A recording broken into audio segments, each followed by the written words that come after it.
శ్రీ మహాగణాధిపతయే నమః. శ్రీమాత్రే నమః. మాచిరాజ్ భక్తి ప్రేక్షకులందరికీ నమస్కారం.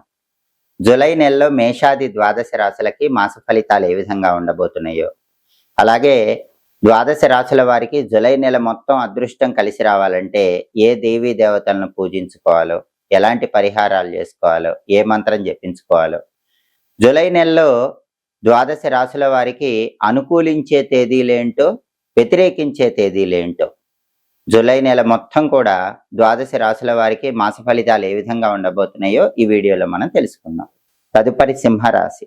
సింహరాశి వాళ్ళకి జూలై నెలలో మాస ఫలితాలు పరిశీలిస్తే, జూలై నెలలో సింహరాశి వాళ్ళకి అన్ని రంగాల వారికి కూడా అనుకూల ఫలితాలు కనిపిస్తున్నాయి. అంటే అద్భుతమైనటువంటి ఫలితాలు లేకపోయినప్పటికీ అనుకూల ఫలితాలు అయితే కనిపిస్తున్నాయి. అంటే అర్థం ఏంటంటే, విద్యార్థులు కష్టపడి చదివితే ఖచ్చితంగా బ్రహ్మాండమైన ర్యాంకులు సాధించగలుగుతారు. కానీ చదవకపోతే మాత్రం ఇబ్బందికర పరిస్థితులు వస్తాయి. అలాగే నిరుద్యోగులు ఇంటర్వ్యూలకు బాగా ప్రిపేర్ అయి వెళ్తే కనుక ఇంటర్వ్యూలో అద్భుతమైన విజయం సాధించి మీ క్వాలిఫికేషన్కి తగిన హై ప్యాకేజ్తో మంచి జాబ్ పొందగలుగుతారు. సరిగ్గా ప్రిపేర్ అవ్వకుండా ఇంటర్వ్యూలకు వెళితే మాత్రం నిరుద్యోగులకు ఉద్యోగం రావడం కష్టంగా ఉంటుంది. అలాగే ఉద్యోగంలో కూడా ప్రమోషన్ కోసం బాగా కష్టపడితే మాత్రం మీ కష్టాన్ని అధికారులు గుర్తిస్తారు. ప్రమోషన్ ఇచ్చే విధంగా ముందుకు మీ పనులు తీసుకువెళ్లే ప్రయత్నం చేస్తారు. కష్టపడకుండా ప్రమోషన్ కోసం ఆశిస్తే మాత్రం ఆ ప్రమోషన్ రావడం కష్టం అవుతుంది. అందువల్ల విద్యారంగమైన, ఉద్యోగ రంగమైన, ఏ రంగమైనా సరే ప్రధానంగా అన్ని రంగాల వారికి బాగుంటుంది. కానీ అద్భుతమైన యోగదాయకం మాత్రం కాదు. అంటే కష్టపడకుండా ఫలితం రాదు. కష్టపడితే సింహరాశి వాళ్ళకి ఫలితం వస్తుంది. అలాగే వ్యాపారంలో కూడా కొత్త కొత్త పథకాలతో, కొత్త కొత్త తెలివితేటలతో వ్యాపారాన్ని ముందుకు తీసుకువెళ్ళినట్లయితే మంచి లాభాలు పొందగలుగుతారు. అలాగే ఖర్చులు అదుపులో ఉంచుకునే ప్రయత్నం చేయాలి. ఎందుకంటే ధనలాభం బాగా ఉంటుంది కాబట్టి సింహరాశి వాళ్ళు జూలైలో డబ్బులు ఎక్కువ ఖర్చు పెట్టే అవకాశం ఉంటుంది. కాబట్టి ధనం ఖర్చు పెట్టేటప్పుడు 1కి 10 సార్లు ఆలోచించి అవసరమైతేనే ఖర్చు చేసే ప్రయత్నం చేయండి. అలాగే బంధుమిత్రులతో ఒక్కొక్కసారి చిన్న చిన్న విభేదాలు కలిగే అవకాశం ఉంటుంది. అటువంటప్పుడు సమన్వయంతో వ్యవహరించడం ద్వారా ఆ విభేదాలు రాకుండా జాగ్రత్త పడవచ్చు. స్థానచలనం కూడా ఉద్యోగులకు కనిపిస్తోంది. అయితే ఆ స్థానచలనం అనేది మీకు అనుకూలంగానే ఉంటుంది. మీకు కావలసిన చోటుకి మంచి ప్రమోషన్తో కూడిన ఇంక్రిమెంట్తో ట్రాన్స్ఫర్ అయ్యే అవకాశం ఎక్కువగా ఉంది. కాబట్టి ఉద్యోగస్తులు ఖచ్చితంగా గృహ మార్పులు చేసుకోవటం, దూర ప్రాంతాలకు వెళ్ళటం ఇలాంటివి జరిగే అవకాశాలు సింహరాశి వాళ్ళకు కనిపిస్తున్నాయి. శారీరక శ్రమ ఎక్కువగా ఉంటుంది. మళ్ళీ ఆ శ్రమకు తగిన అద్భుత ఫలితాలు అందిపుచ్చుకోగలుగుతూ ఉంటారు. అలాగే సంతానానికి సంబంధించి చిన్న చిన్న చికాకులు ఏర్పడుతూ ఉన్నప్పటికీ మీ తెలివితేటలతో, మీ అద్భుతమైనటువంటి వాక్ పటిమతో ఆ సమస్యల నుంచి సులభంగా బయటపడగలుగుతారు. సంతానానికి సంబంధించిన సమస్యలకు ఒక అద్భుతమైన దిశానిర్దేశం చేయగలుగుతారు. అలాగే జీవిత భాగస్వామితో కూడా ఒక్కొక్కసారి చిన్న విషయానికి తగాదా పడాలనే ఆలోచన వస్తుంది. అటువంటిప్పుడు తగాదా పడకుండా ప్రశాంతంగా ఉండే ప్రయత్నం చేయండి. ఎలాంటి పెద్ద పెద్ద ఇబ్బందులు జీవిత భాగస్వామితో లేవు. అన్ని రకాలుగా అనుకూల ఫలితాలే కనిపిస్తున్నాయి. కాకపోతే తగాదా పడే పరిస్థితి వచ్చినప్పుడు మీరు మౌనంగా ఉండే ప్రయత్నం చేస్తే మాత్రం ఎటువంటి ఇబ్బందులు కలగవు. దాంపత్య జీవితం బాగుంటుంది. అలాగే వాహనాలకు సంబంధించి కొన్ని రిపేర్లు మాత్రం కనిపిస్తున్నాయి. వాహనాల్ని చాలా చక్కగా, ఈ పాత వాహనాల్ని కొత్త వాహనాలుగా మార్చే ప్రక్రియలు నిర్వహించి విజయాలు పొందుతూ ఉంటారు. అలాగే శారీరక శ్రమ ఎక్కువగా ఉంటుంది. పని ఒత్తిడి వల్ల అకాల భోజనం చేస్తూ ఉంటారు. ఆ అకాల భోజనం లేకుండా ఎంత పని ఉన్నా కూడా వేళకు ఆహారం స్వీకరించడం, సరైన సమయానికి నిద్రించడం చేసుకోండి. అలసట నుంచి బయటపడండి. ఆందోళన లేకుండా ప్రశాంతంగా మీ పనులన్నీ చేసుకోండి. సింహరాశి వాళ్ళకి జూలై నెల మొత్తం కూడా అనుకూల ఫలితాలే ఉన్నాయి. పరమాద్భుతమైన యోగదాయకమైన ఫలితాలు లేకపోయినప్పటికీ అనుకూల ఫలితాలు మాత్రం ఖచ్చితంగా కనిపిస్తున్నాయి. కష్టే ఫలి అన్న సూక్తిని గుర్తుపెట్టుకుంటే మాత్రం మీరెంత కష్టపడితే ఆ కష్టానికి తగిన విధంగా అంత అద్భుతమైన శుభ ఫలితాలు సింహరాశి వాళ్ళు తప్పకుండా జూలై నెలలో పొందుతారని చెప్పడంలో ఏమాత్రం సందేహం లేదు. జూలై నెలలో సింహరాశి వాళ్ళకి కలిసి వచ్చేటటువంటి తేదీలు 2, 3, 11, 13, 17, 22, 29, 31 ఈ తేదీల్లో ముఖ్యమైన పనులు చేసుకోండి. అలాగే సింహరాశి వాళ్ళకి జూలై నెలలో కలిసి రాని తేదీలు, ప్రతికూల తేదీలు 3, 4, 5, 16, 20, 23, 30. అనుకూల తేదీల్లో ముఖ్యమైన పనులన్నీ చేసుకోండి. ప్రతికూల తేదీల్లో ఎలాంటి పనులు చేయకండి. ప్రధానంగా సింహరాశి వాళ్ళు అష్టమ శని దోషం నుంచి బయటపడటానికి ఎక్కువగా శివారాధన చేస్తే మంచిది. ఈశ్వరుడికి నల్ల నువ్వులు కలిపిన జలాలతో కానీ, నల్ల నువ్వులు కలిపిన ఆవు పాలతో కానీ అభిషేకం చేసుకోవటం, ఓం నమో భగవతే రుద్రాయ అనే మంత్రాన్ని రోజు 21 సార్లు పఠించడం, అలాగే శివతాండవ స్తోత్రాన్ని ప్రతిరోజు సాయంత్రం 5:15 నుంచి 5:45 మధ్యలో వినే ప్రయత్నం చేయటం ద్వారా జూలై నెలలో ఇంకా అద్భుతమైన శుభ ఫలితాలు అందిపుచ్చుకోవచ్చు. దీంతో పాటుగా ఒకసారి ఈ జూలై నెలలో ఆంజనేయ స్వామి ఆలయ దర్శనం చేసుకుని ఆంజనేయ స్వామికి తమలపాకులతో అష్టోత్తర పూజ చేయించుకోవటం, ఆంజనేయ ఆలయ ప్రాంగణంలో హనుమద్ ద్వాదశనామ స్తోత్రాన్ని పఠించడం, ఆంజనేయ ఆలయంలో ప్రదక్షిణలు చేయటం ద్వారా కూడా జూలై నెలలో సింహరాశి వాళ్ళు ఇంకా అద్భుతమైన శుభ ఫలితాలు అందిపుచ్చుకోవడానికి ఆస్కారం ఎంతగానో ఉంది. జాతకంలో గ్రహదోషాలు ఎక్కువగా ఉన్నప్పుడు ఆ గ్రహదోషాలన్నీ తొలగింపజేసుకోవటానికి ఫలదానం విశేషంగా సహకరిస్తుంది.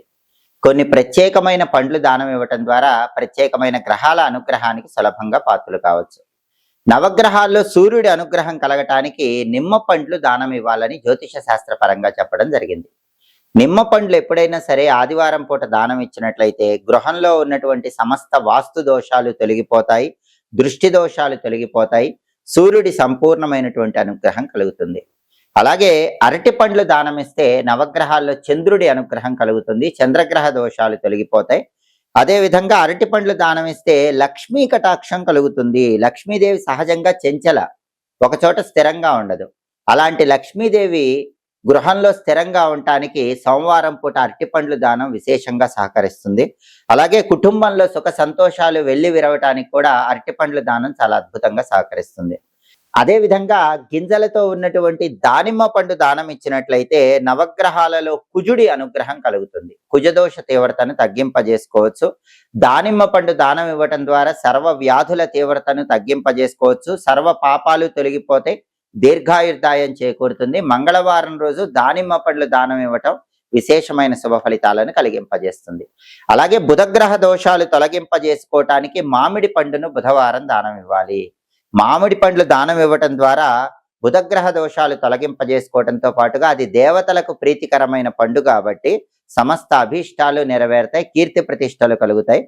అలాగే గురుగ్రహ దోషాల నుంచి బయటపడటానికి పనస పండు దానం గురువారం ఇవ్వాలి. గురువారం పనస పండు దానం ఇస్తే గురుబలం పెరుగుతుంది, బంగారం కొనుక్కునే యోగం సిద్ధిస్తుంది. అలాగే పనస పండు దానం ఇవ్వటం ద్వారా అశ్వమేధ యాగం చేసిన అద్భుతమైన ఫలితం కూడా కలుగుతుంది. శుక్రగ్రహ దోషాలన్నీ తొలగింపజేసుకోవాలంటే శుక్రవారం పూట ఖర్జూర పండ్లు దానం ఇవ్వాలని జ్యోతిష శాస్త్ర గ్రంథాల్లో చెప్పారు. శుక్రదోషాలు తొలగిపోయి వివాహ దాంపత్య సమస్యలు అధిగమించడానికి ఖర్జూర పండ్లు దానం శుక్రవారం ఇస్తే అద్భుతమైన ఫలితాలు కలుగుతాయి. ఖర్జూర పండ్లు శుక్రవారం దానం ఇస్తే నిత్య ఆరోగ్యం కలుగుతుందని, అలాగే శారీరకంగా బలం చేకూరుతుందని, దుష్ట శక్తులన్నీ తొలగిపోతాయని, శత్రు బాధ నుంచి బయటపడచ్చని కూడా జ్యోతిష శాస్త్ర గ్రంథాల్లో చెప్పారు. అలాగే శనివారం పూట జాతక పరంగా ఉన్న శని దోషాలు పోవటానికి, రాశి పరంగా ఉన్న శని దోషాల నుంచి బయటపడటానికి నేరేడు పండ్లు దానం ఇవ్వాలని జ్యోతిష శాస్త్రంలో చెప్పారు. అప్పుడు శని అనుకూలిస్తాడు. శని వక్ర దృష్టి వల్ల ఏర్పడే వ్యతిరేక ఫలితాలు తొలగిపోతాయి. అలాగే శనివారం నేరేడు పండ్లు దానం ఇస్తే పితృదేవతలకు కూడా ఆనందం కలుగుతుంది, పితృదోష తీవ్రత తగ్గుతుంది. శనివారం నేరేడు పండు దానం ఇచ్చిన వాళ్ళు సర్వ పాపాల నుంచి విముక్తులవుతారని కూడా జ్యోతిష శాస్త్ర గ్రంథాల్లో చెప్పారు. అలాగే రాహుకేతు దోషాలన్నీ తొలగింపజేసుకోవడానికి ఒక అద్భుతమైనటువంటి పండును దానం ఇవ్వాలి. ఆ అద్భుతమైన పండు ఏంటంటే మాదీ ఫలము. మాదీ ఫలం అంటే పుల్లగా ఉండే ఏ పండైనా మాదీ ఫలం అంటారు.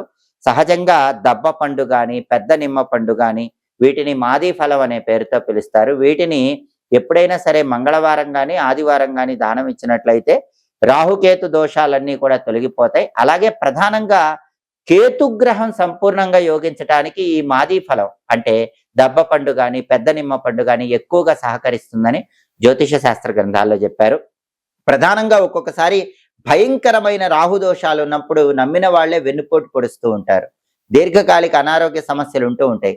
జీవితంలో ఫ్లక్చుయేషన్స్ ఎక్కువ ఉంటాయి, ఒకసారి బాగుంటే ఒకసారి బాగుండదు. అటువంటప్పుడు రాహుదోషాల నుంచి సంపూర్ణంగా బయటపడటానికి ఈ మాదీ ఫలం అంటే దబ్బ పండు పెద్ద నిమ్మ పండు ఇలాంటివి కాకుండా కొబ్బరికాయ దానం ఇవ్వాలని జ్యోతిష శాస్త్ర గ్రంథాల్లో చెప్పారు. ఎందుకంటే పెద్ద నిమ్మ పండు దబ్బ పండు మామూలు రాహుదోషాలకి కేతు దోషాలకి సరిపోతుంది. రాహుదోషాలు ఎక్కువగా ఉన్నప్పుడు మాత్రం కొబ్బరికాయ ఆదివారం పూట దానం ఇవ్వాలి లేదా శనివారం పూట దానం ఇవ్వాలి. కొబ్బరికాయ దానం ఇచ్చినప్పుడు దానివల్ల సకల కార్యసిద్ధి కూడా కలుగుతుంది, లక్ష్మీ కటాక్షం కలుగుతుంది, పుత్ర పౌత్రాభివృద్ధి ఏర్పడుతుందని జ్యోతిష శాస్త్ర గ్రంథాల్లో చెప్పడం జరిగింది. కాబట్టి నవగ్రహాలు సంపూర్ణంగా అనుగ్రహించాలంటే వారంలో వచ్చే 7 రోజుల్లో ఒక్కొక్క రకమైనటువంటి పండు దానం ఇవ్వాలి. దానివల్ల సమస్త శుభ ఫలితాలను సిద్ధింపజేసుకోవచ్చు. ఎప్పటికప్పుడు జ్యోతిష శాస్త్ర పరంగా దినఫలాలు గాని, 10 రోజుల ఫలితాలు గాని, మాస ఫలితాలు గాని, సంవత్సర ఫలితాలు గాని, ఖగోళంలో గ్రహాల సంచారాన్ని బట్టి ఏర్పడే మార్పుల వల్ల వచ్చే ఫలితాలు గాని, వాటికి సంబంధించిన పరిహారాలు గాని తెలుసుకోవాలనుకుంటున్నారా? అయితే మాచిరాజు భక్తి ఛానల్ తప్పకుండా చూడండి. మా వీడియోస్ మీకు నచ్చినట్లయితే మా ఛానల్ లైక్ చేయండి, కామెంట్ చేయండి. మా ఛానల్ వీడియోస్ 10 మంది మిత్రులకు షేర్ చేయండి.